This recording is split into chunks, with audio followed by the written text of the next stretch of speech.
Kamala's audience squirms as she yaks about pachyderms. Our video of the day comes to us from the former VP who made her first major speech last night since Trump took office. And it was another classic ball of verbal vomit.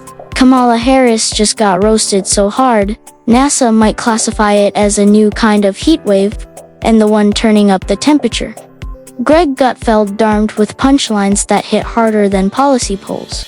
If late-night comedy was flatlining, Gutfeld didn't just revive it, he used it to launch Kamala's approval ratings into orbit of embarrassment. From clumsy laughs to scrambled soundbites, this wasn't a typical critique, it was a full-blown comedic demolition. Strap in. Gutfeld didn't comment, he incinerated. Referencing a viral video of elephants. Watch. Who saw that video from a couple of weeks ago? The one of the elephants at the San Diego Zoo during the earthquake? And as soon as they felt the earth shaking beneath their feet, they got in a circle and stood next to each other to protect the most vulnerable. Think about it. What a powerful metaphor. Yeah.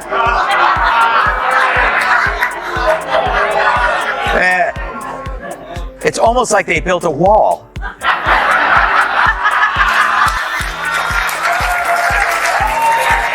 Kamala Harris stepped into another public speaking minefield, leaving clarity and coherence as distant memories. Her delivery seemed tailor-made for an imaginary championship in verbal confusion.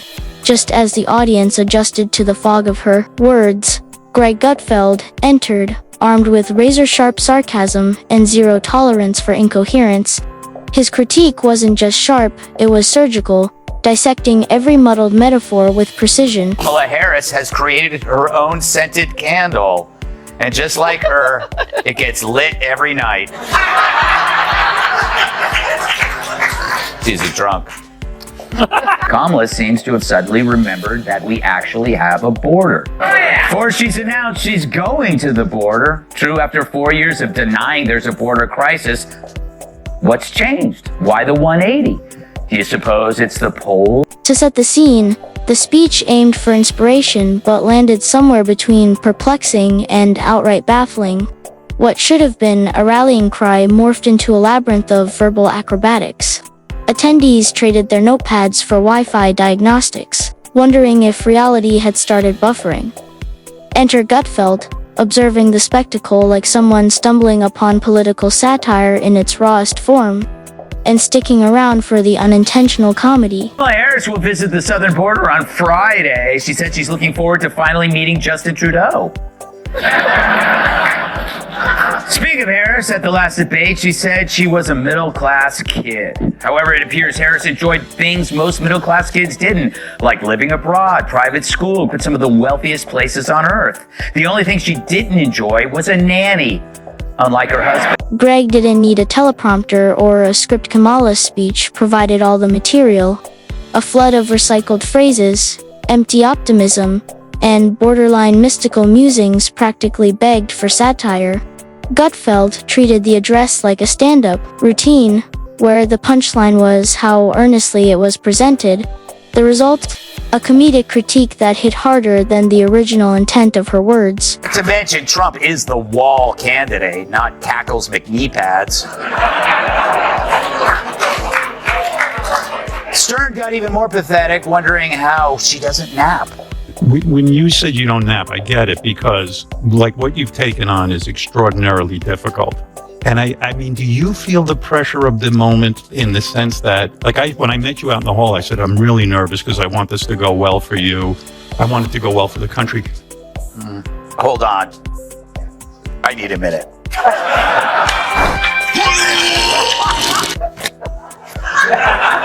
All right, we're back. This wasn't just commentary, it was a takedown for the ages. Gutfeld didn't critique so much as dismantle, turning every pause into comedic gold and every platitude into a punchline. Watching his reactions felt like witnessing a roast master encountered the most obvious target. Her speech, overflowing with hollow expressions and meandering metaphors, became a showcase for Gutfeld's disbelief. His expressions raised eyebrows, skeptical smirks became a performance unto themselves. At one point, he looked more like someone enduring a bizarre TED Talk than a commentator. From fortune cookie equity statements to screensaver style visions of America, Gutfeld's precision and wit transformed the surreal into the hilariously absurd. Maybe they could circle around your husband, Doug, to protect vulnerable nannies. But Kamala brought that long-winded story in for a landing with this poignant lesson.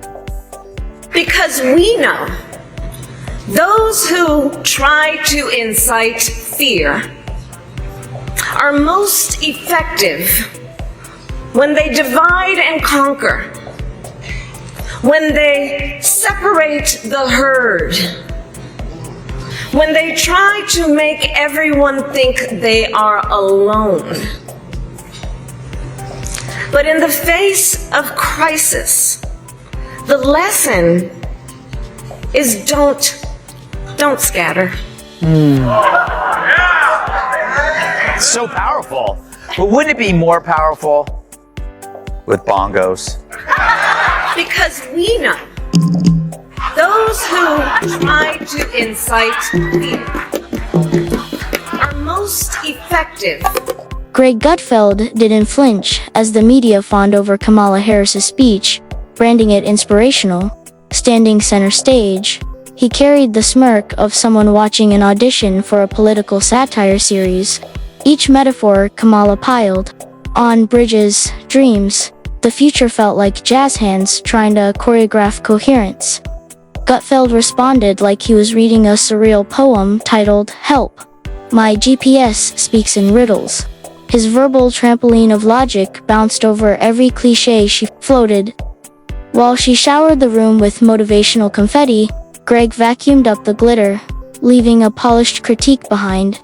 It wasn't just roasting, it was comedic precision, transforming empty slogans into moments of clarity. To kind of figure out what she's saying, why doesn't anybody ever ask a follow-up question? Like, what do you mean?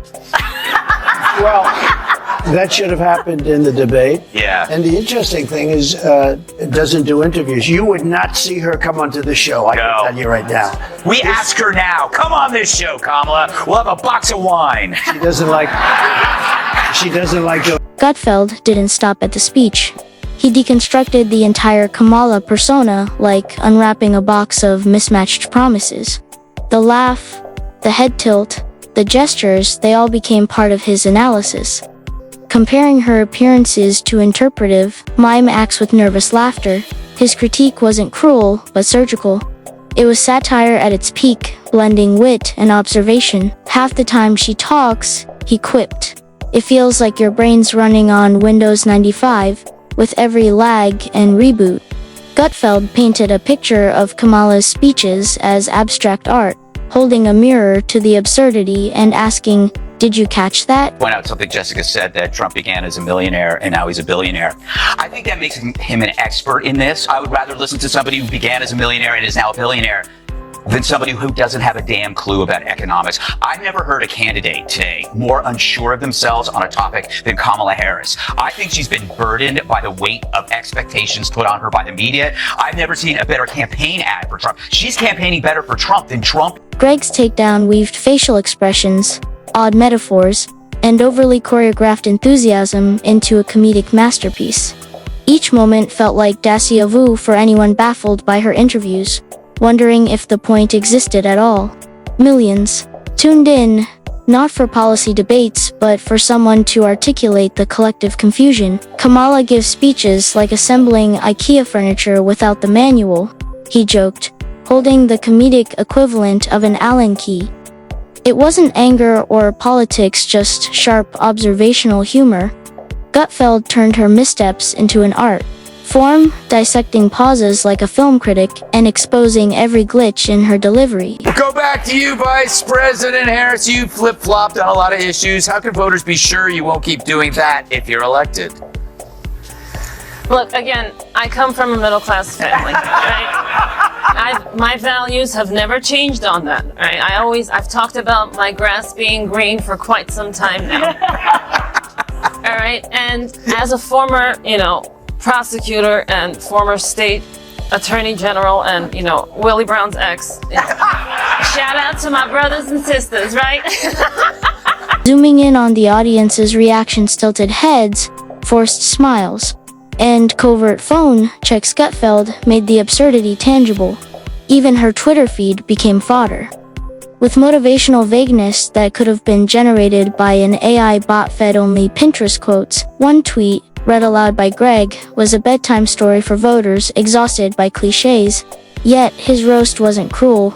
It was bewilderment turned into comedy gold. The sarcasm emerged from the sheer oddity of phrases like, "The moon is a metaphor for justice," delivered with sincerity. Gutfeld let the absurdity speak for itself, and that quiet critique resonated louder than any rant. The corpse, it's now okay to talk about how terrible the clown was too. Because before it would have been career suicide to spill the beans and commit an act of actual journalism. Ripping on Kamala now is about as risky as wearing leather chaps to a pride parade. Right, Dr. Drew? For everyone who endured Kamala's speeches, part TED Talk, part poetry, Slam Gutfeld's critique was cathartic. He transformed the collective cringe into an art form, blending satire and clarity. Kamala's parody wasn't hard to write because of her politics, but because her delivery bordered on self-parody. Greg, with his megaphone of wit, stripped away the reverence and highlighted the awkward theater where style overshadows substance. Even her most infamous moments, the fake French accent, circular definitions, and unsettling laughter needed no exaggeration. Reality was absurd enough. Gutfeld simply held up the mirror and said, "See?" I think it's very important, as you have heard from so many incredible leaders, for us at every moment in time, and certainly this one, to see the moment in time in which we exist and are present, and to be able to contextualize it, to understand where we exist in the history and in the moment as it relates not only to the past but the future. You know, that's some bad weed. Generally when people get high, they actually have some interesting thoughts. Not her. That's where Gutfeld's brilliance lies. He wasn't crafting comedy. He was collecting it like a gardener in a field of political gaffes, turning every misstep into gourmet satire. Kamala's past year of soundbites became pieces in his masterful mosaic titled, "How Did We Get Here?" Even the segment's close was a gem-no-fiery conclusion or dramatic speech. Just a shrug, a raised eyebrow, and the quiet suggestion that we'd all witnessed something surreal. It wasn't a critique. It was a shared experience, a group therapy session for those who've watched Kamala's speeches and wondered, did I just lose a few minutes of my life? Gutfeld didn't attack, he illuminated, offering clarity to the chaos with humor, not hatred. Paranoid about her public behavior, they held a fake party ahead of a DC dinner in 2022. Her aides even considered serving wine so she could practice with a glass or two, but decided not to. Good call. The only time Kamala stops after 2 glasses is when she switches to chugging Listerine. It's like watching a man served an empty plate at a fine dining restaurant, trying to write a Yelp review without sounding insane. That's where we are with Kamala, tossing metaphors like a clumsy magician at a kid's party, while Greg Gutfeld munches popcorn on the sidelines, turning her word salad into comedy gold. He didn't just roast Kamala Harris, he orchestrated a satire symphony, playing her own tune with finesse. As long as she supplies the sheet music, Gutfeld will be there grinning, commenting, and transforming bewilderment into brilliance. After all, if surviving Kamala's speeches with sanity and sarcasm intact is an art, Gutfeld is its Picasso.